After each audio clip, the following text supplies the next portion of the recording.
I took a long time filming a workbook video, my Leonie Dawson workbook video, and my camera randomly stopped halfway through, and then so I was reviewing it and was like, how far did I get? And then I can just go off of that.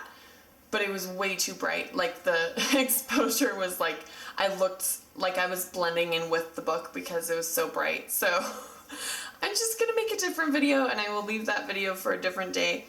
And today I'm gonna be doing a tag that I have created, and it's called the Intuitives tag.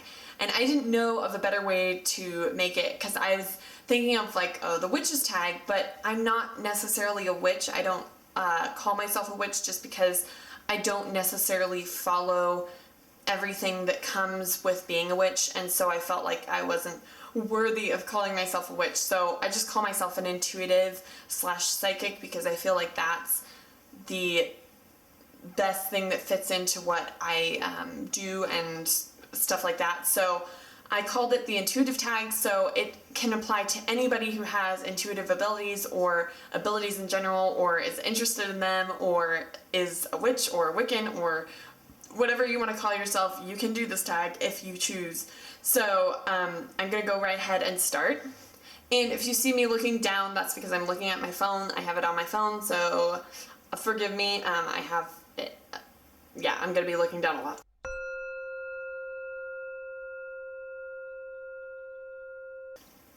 The first paranormal experience that comes to mind, I don't think it was the first one I ever had, but I think it's the first one that just popped in my head.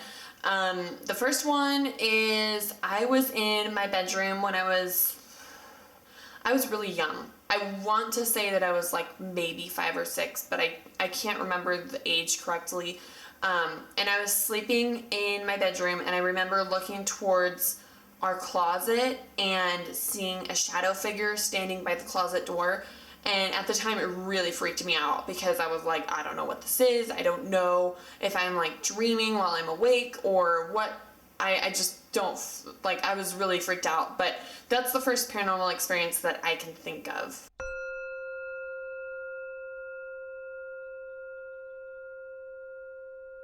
Yes, but they have never been like super cool ones. They've always been premonitions of places that I've been going. So like, I was, my parents planned a cabin trip for us when I was younger, and they didn't tell me where it was going to go. They just told me that we were going to be in a cabin in California, and they didn't show me pictures or anything like that. And I went there, or the night before we left, I had a dream about laying on something and looking up at a ceiling where there was like one single light bulb, and seeing like light coming from somewhere back there. And I didn't know what it meant. I was like, I have no idea what this means. And then the next day we went to the cabin, and that night when we went to sleep, I was sleeping on the bed, and I looked up at the ceiling, and there was one single light bulb, and there was a light coming from the bathroom behind us. So I don't know. I would consider that a premonition, but it isn't anything like super exciting, like, oh, I predicted something that was like really monumental in the world.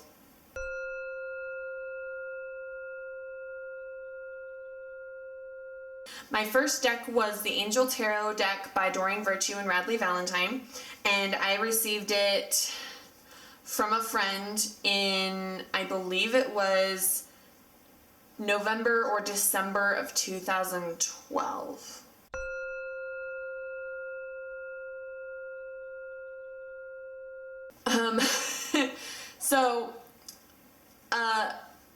I'm just gonna go with the first one that pops up into my head. And if you know me for any length of time, you know that I am a starseed, and very much a starseed, which means that you have originated not from Earth itself, but from a planet somewhere far away in the galaxy.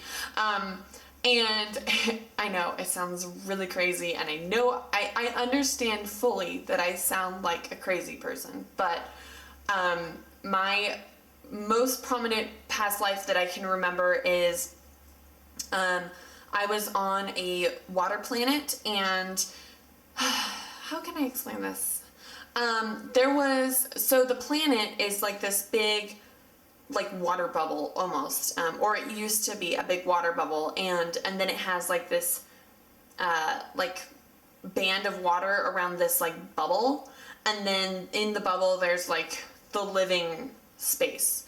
So like the whole planet was like surrounded by this like bubble of water, and I lived there, and it was really cool because like when you would come to the planet, you would like be like, I don't know, flying, floating, I don't know how we got there, but like you would come in and then you would go through the water part and then into the regular like planet part. And that was the first life, or the first past life that I ever found out about, because I was asking one of my guides about it, or maybe it was the angels, I don't know, or I was channeling someone, and my friend asked what one of my past life was, and they told her about it.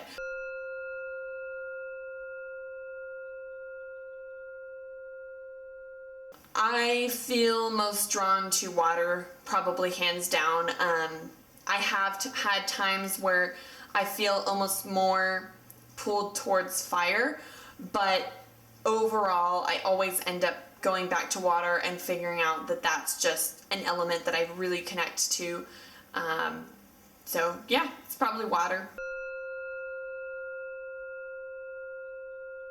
Yes, I do believe in fairies. I have seen them, and when I was younger I used to build fairy houses around the trunks of my trees at my parents' house, and it was a really great experience. I loved it.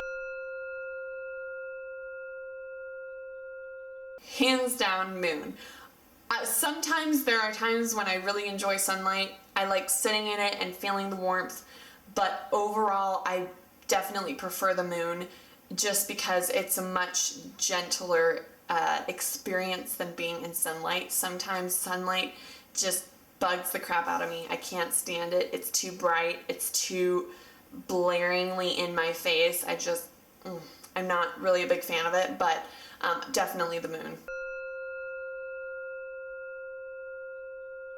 Hold on, I will grab it for you. So if you know me personally, you know that I love sparkly things, and when I was new to crystals and stones like that, I found a stone called goldstone, and I loved it because it was glittery and it was gorgeous and it was pretty, but it was orange, which is not my favorite color. And then my geologist friend showed me there's a stone called blue goldstone.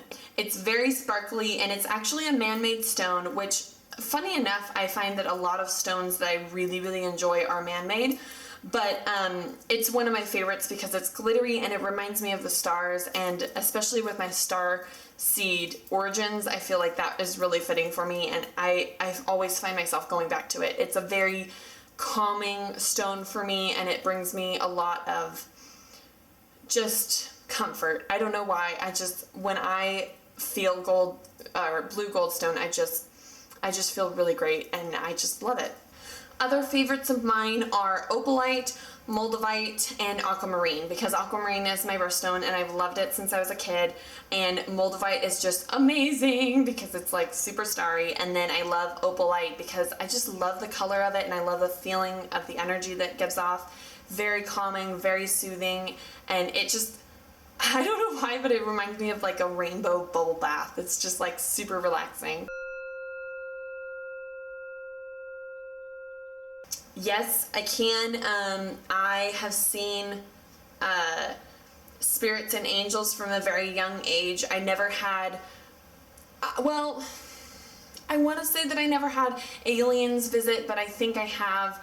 Maybe I just blocked them out of my memory because at the time they were too scary for me. But I do see aliens, I see angels, I see spirits, or slash ghosts, whatever you want to call them. I see I see basically everything. So yes, I do.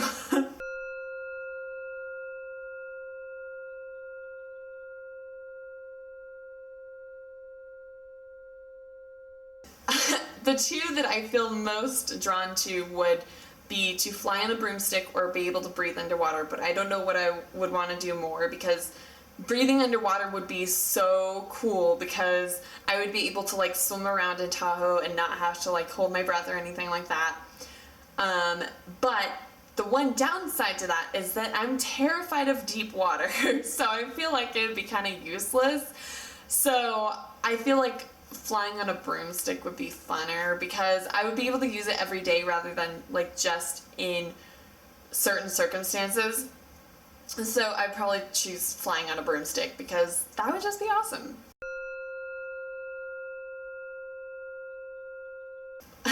Dogs. Dogs. Can you tell? Oh, Toby's not there anymore. But I love dogs. I love dogs. Every time I see a dog, I just go bonkers. Like, you know how people, like, when they see babies, they're just like, oh, baby! You know, when I see dogs, I'm like, oh, look at the puppy! I love him! And I just start, like, doing baby voices. Like, just, I just love them. I love dogs. They're such great animals, and they're so loyal and so loving, and I love them. The first one that I met was a deer, and she is absolutely gorgeous.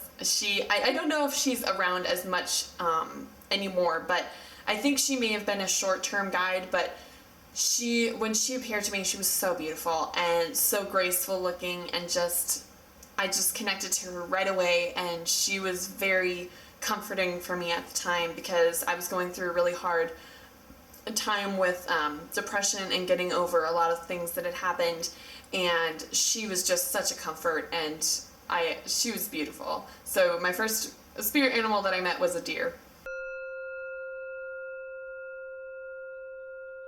The first humanoid spirit guide that I met was named Starell, and she was from one of my planets that I came from, and she is beautiful. She is very pale-skinned, like almost white hair, really like soft blue eyes. Like, she's gorgeous, and she is one of my spirit guides. She's not around as much anymore. I think she was there to kind of initiate me into searching for my star self, but she was the first humanoid guide that I met, and she's been definitely a comfort in my life, and I love her.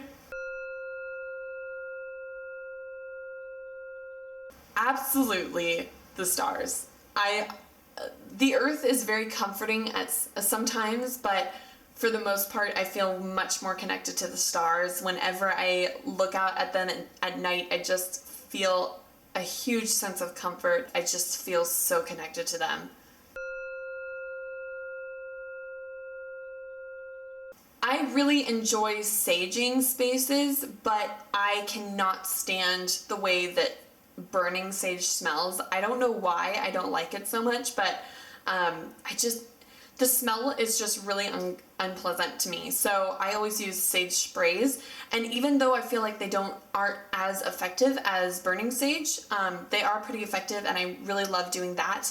And if for some reason I can't use the spray, I really enjoy just doing it with myself. Like, I imagine like a white light bubble starting from the middle of the room, and it just expanding out until it's surrounding the space, and it just kind of pushes out all of the negativity, and I feel like that's a really great way to do it. And I love holding selenite while I'm doing that because I feel like it's just, I don't know, I don't feel like it's as effective as saging. I think it's because I'm not as experienced with that way of doing it, but those are the two preferred reasons or ways that I would cleanse a space, was either sage spray or doing it myself. I would say it's either blue or purple, probably blue more often than not, just because if I had to choose between blue or purple, I'd probably choose blue. But I feel like my favorite colors are blue, green, and purple, and blue out of all of them just suits me more, because if you make it really dark, like a navy blue, then it reminds me of the night sky. If you kind of make it in between, it can be kind of almost like ocean water. So I just feel like it kind of fits with all the elements that I really enjoy. I would love to tag the lovely little witch who is Kimi, and she's amazing, and she's adorable, and she's she's just a joy. I love watching her, and I love watching her videos, and I am going to tag her in this. So Kimi, if you're watching, you are tagged. You have to do this tag. Unless you don't want to, then you don't have to, but do this tag and then tag whoever you want to do it next. If you want to do this tag, feel free. I would love to see your videos on it, so put a link down below in the comments if you have a video of this or you doing this tag. I would love to watch it. I hope you guys are all having a great day, and blessed be. Echo's sleeping on my lap. She's such a cutie. You want to say hi? Oh, here's my Echo baby and my Toby baby. Oh, you're a cutie. Yeah. Mommy loves you. Oh, I know, so many kisses. Okay. Sorry, I'm like obsessed with my dogs. Hi, Toby. You're a cutie. Why are you stealing my slipper? Echo, you always steal my slipper. Method of blentzing. And I hope you guys are all having great